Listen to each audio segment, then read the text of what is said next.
আসসালামু আলাইকুম। থাইল্যান্ড।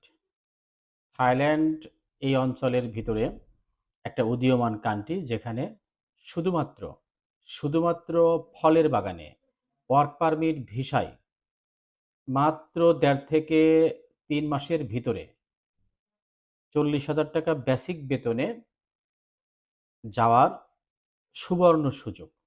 যদি কেউ থাইল্যান্ড যেতে চান ফলের বাগানে। ফল পরিচর্যা করা, ফল ওঠানো, ঝুড়ি করা, প্যাকেটিং করা, প্যাকেজিং করা এই জাতীয় কাজ। যারা আগ্রহ আছে থাইল্যান্ডে যাওয়ার ওয়ার্ক পারমিট ভিসায় তারা চাইলে এই সুবর্ণ সুযোগটি কাজে লাগাইতে পারেন। তো বুঝতেই পারছেন থাইল্যান্ড আ মাত্র হচ্ছে ১.৫ থেকে ৩ মাসের ভিতরে এই যাওয়াটা হয়ে যাবে ইনশাআল্লাহ ম্যান পাওয়ার করে। তো যারা যেতে আগ্রহী তারা আমাদের সরাসরি অফিস যেমন ৫৫/বি পুরানো পল্টন নোয়াখালী টাওয়ার, ঢাকা যেটা বায়তুল মোকাররমের ঠিক উত্তর গেটের সাথে, সাথে মোবাইল নাম্বার তো দেওয়া থাকবে। এগুলো যোগাযোগ করে আসবেন। ধন্যবাদ।